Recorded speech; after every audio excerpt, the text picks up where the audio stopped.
satisfying is it to win a game that you were heavily favored, you guys came out from pretty much the beginning and dominated? How satisfying is that to see the team do that? Yeah, these games are always, they're just a little different to prepare for, especially when you're coming off a very high, intense game like a Virginia Tech. The way they set up that tournament, it really gives like an NCAA vibe. And the opponent, you don't have to work at all to get your team ready for one like that. So this one, you're just kind of wondering, how are they going to really come out, especially when you have 6 new faces. So I was really happy with they came out with that intensity, and I thought they had a really, really nice focus for that first quarter. And I think anytime your team does what you feel like they should have done, there's a sense of not only satisfaction, but of relief, I think. Yeah. Jen, it seems like you guys always get something out of your 6th player role, whether it was Hannah 2 years ago or Sydney last year. I mean, Taylor in that sense, what does she give you in the 6th player role? With McCabe, right? There's 2 Taylors. Sometimes you can argue that Taylor Shrimlow is a pretty heck of a good 6th player too. That's the thing. Like, how do you want to utilize Taylor McCabe? And she's a really thoughtful player, and she didn't skip a beat. Everybody wants to start, but in my opening press conference I said I think the big thing I really love about this team is they're pushing to start, but they're really for each other, and there has to be a concession in your mind that Taylor handled that beautifully. She was hoping it wasn't going to be her, right? Maybe it would be Kylie, that Sid would have come back in for Kylie, but she understood. And then, her production was tremendous, and I think we're going to need that from Taylor McCabe, and she's going to play a pivotal role for us, and that's why I was thrilled to see her respond like that. And she's just a great kid. They all are really. Defensively through 3 games, it feels like since game 1 you've taken a step forward. Northern Illinois to Virginia Tech to now. Just the level that you guys are playing defensively now hasn't been something that we've seen in a while from an Iowa team. Yeah. Just kind of talk about what that could do for you guys if you can continue it. Yeah, when we got together, our staff, I kind of looked at what we had, and we felt like we had the potential to be a little better defensively. And when you graduate an era like we did, it's kind of hard to find places that you think you can be better, right? So I think that we needed to look at every little nook and cranny and think, okay, kind of measure what we lost, who we lost, what do we have coming in, how could we fill it, and with Lucy Olsen, she's so long and she's as aggressive.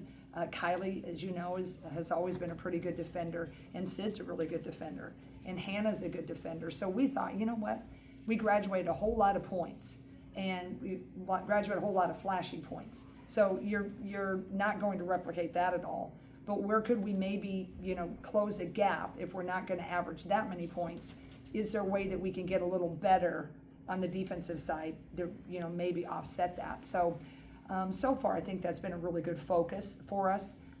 Sean Sullivan, he's always loved defense, even when he was back with us at the beginning on the Gray Squad, and manager and so forth. And Raina's always kind of helped us with that D. There has to be a presence, someone that's always, barking about the get a stop and all that. But I think collectively our staff really knew that's an area we could get better on. Our hope so. But our schedule is, like you mentioned, is going to ramp up. I don't know how really good we are right now. I like what I'm seeing, but boy, Drake, they're great. Kansas, we got Washington State, go down to Thanksgiving, and then we're playing Tennessee and Iowa State. So we're going to get tested every which way for a really young team, but I sure like their effort that they're showing. Jen, I mentioned it to 2 players in here, but you guys only had 3 turnovers in the first 27 minutes. You're playing at a fast pace, you're getting stops, but you're valuing every possession. For a group that has a lot of new faces along with returning, how encouraging is that this early you guys are controlling what you can control? Yeah, I think part of that is how they're playing defensively against us. They weren't really high pressure. They weren't in those passing lanes. So I think a lot of that was how they played defense. But this group is really pretty thoughtful. We don't have a lot of risk takers yet, right? We have a lot of youth. The biggest risk taker we have is Taylor Shrimlow. And she's made some pretty fun kind of little, flashier passes. But these guys are, trying to do it right, and if it's there, we're gonna do it, but we're not gonna create something. I think partly they're not as confident, but they also want to do it so right. And I think that's why you're seeing the lower turnover, at least now. But again, it's so early. I need to, I can think of a lot of things in my mind that I didn't really like what we did. But I am appreciative that they're taking care of the ball. Coach, You've gone back to Drake every other year for 24 years now. What's this trip going to be like for you? Well, it's just the thing that's so funny. It's the Drake's 50th anniversary of their women's basketball program, and there's a lot of brouhaha with it. And I just thought, wow, just the irony of it. And I'm a proud Drake alum. I mean, Drake did so much for me as a young student athlete, and I've always said I have two favorite teams in the state, that one and of course ours. And I'm for Drake every game except the one that we have to play. But I just thought, just the chances of that. So it's really special. The tough part is they're going to have a whole heck of a lot of motivation. They're doing an extremely great job. They've invited actually the history back from Drake. Every coach, every player. Actually, Wanda Ford, Lori Bauman are coming back. They're the two jerseys that are hanging up. So it's just going to be a fun celebration on Saturday. There's a little get together for alums.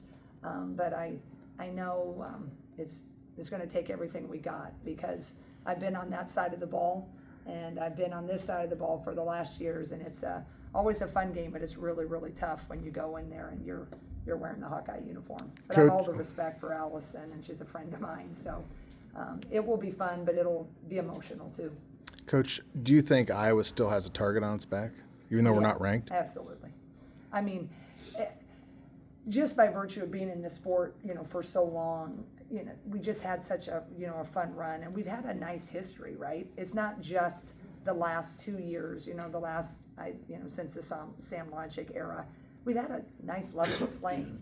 But when you've been in the limelight as much as we are, that's the thing I keep trying to caution our players about, is that doesn't really matter to anybody. What they see is the team that was in the NCAA championship games back to back. What they see is, all the highlights that happened the last 2 years. And if they can come into this arena, which I'm so thankful for our fans continuing to show up, I mean, we're going to get everybody's best shot. And that's where I'm trying my hardest to get them to really realize that. I think they're understanding it because of Sam and Hannah, right? I mean, Sid and Hannah. But it's going to get a little bit more intense here as the schedule wears on. We're going to feel it. We've talked a lot about Addie O'Grady so far this season. Tonight showed her passing ability on several occasions. I think it kind of 4 or 5 times where she made some good passes. Yeah. Just how nice is it when you can put a center in there that can also distribute the ball a bit? What does that do for the offense? And what's really nice is we can run our offense from the block, and sometimes we'll bring her up high.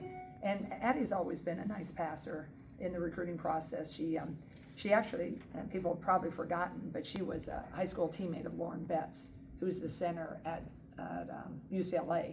And so you can imagine that high school high-low game. And so it was Addie that was throwing the high-low. I need to get her more opportunities for her to kind of showcase that.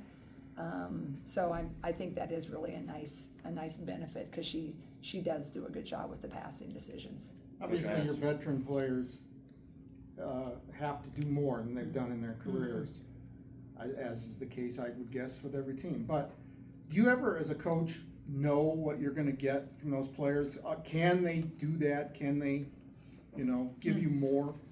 Yeah, I think for us to really escalate as the competition ramps up, they're going to have to. We have to see a little bit more consistency and efficiency out of everybody who's been here before. I think the interesting part is, you can say, like, yeah, we have the returners and we have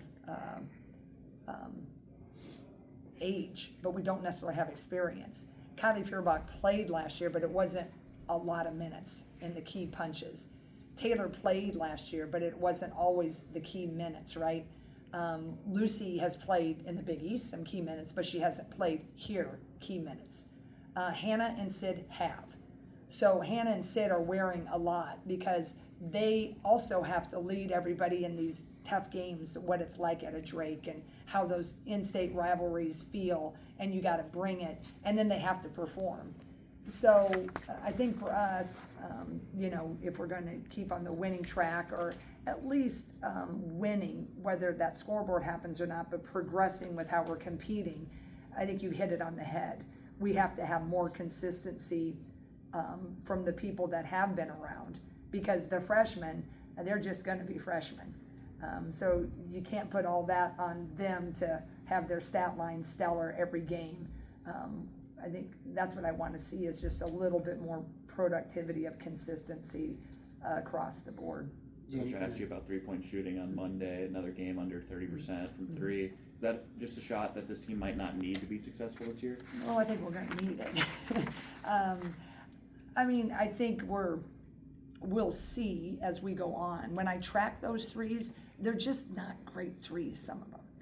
And I think if I can get them to take those out of it, the percentage will go a little higher, because they'll then take a better one, it'll feel better, and they'll have more confidence.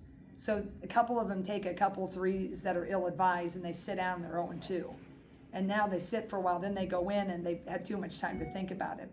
So I got to do a better job of getting them understanding when to take it, because they're not quite all green light shooters that we can just take it. Like Taylor McCabe, I'll have her take it till the cows come home, right? That kid is just a sharpshooter. So I just have to get that worked out a little bit, but it needs to improve too. We're going to need it. We got to have a threat, or else people are just going to sag off. Then Addie's job's harder. All the things are harder. Lucy looks like she's about ready to hit a three, and Yeah. then she stops. She's Yeah. very discerning about it. Yeah, and I'm not as worried about Lucy. Lucy's just a thinker right now. She's trying to do it so right. So when you're trying to do it so right and lead and learn a new system, she's losing a little bit of what made Lucy Lucy. Just being able to play and make a play, abandon the offense when she sees that seam. So I've been trying to work with her on just being a freelancer when she wants to be. But I'm telling you, this team is I just hope they have really good things in store, because they want to do good for all the right reasons. And it has nothing to do with themselves. And that's why I really have enjoyed it. And I think I've said it so many times. They're just a fun bunch to have a crack at this thing with. Jane kind of touched on it earlier, but Yeah. with Taylor McCabe, you said either Kylie or her was going to move to the bench with Sydney come back in the starting lineup. I just want to know, how was that conversation like with Taylor, and how encouraged with you with her performance today? Because I think she was second leading scorer today. So. The beautiful thing, it's hardly a conversation. I walked off the court and just walked with her up to the locker room. I said, hey, just want you to know. She's like, yeah, I know, because Sid's, yeah, I thought that might happen. Fist bump, we're good. Sit down, watch the film come out, starts practice, and I probably hit 2 for 3 on threes. So I think that's the thing. Sometimes you can really stew and worry as a coach. You have to make sure you're massaging the conversation. But I just feel like there's always a little disappointment, and there should be, because we all want to start. I think everybody in the room would like to start, right? Whatever your starting role is at the newspapers or the TVs. But that's what I love about Taylor McCabe. One of the many. Thanks, Jane. Thank you, Thanks, people. Shannon. We appreciate you covering us.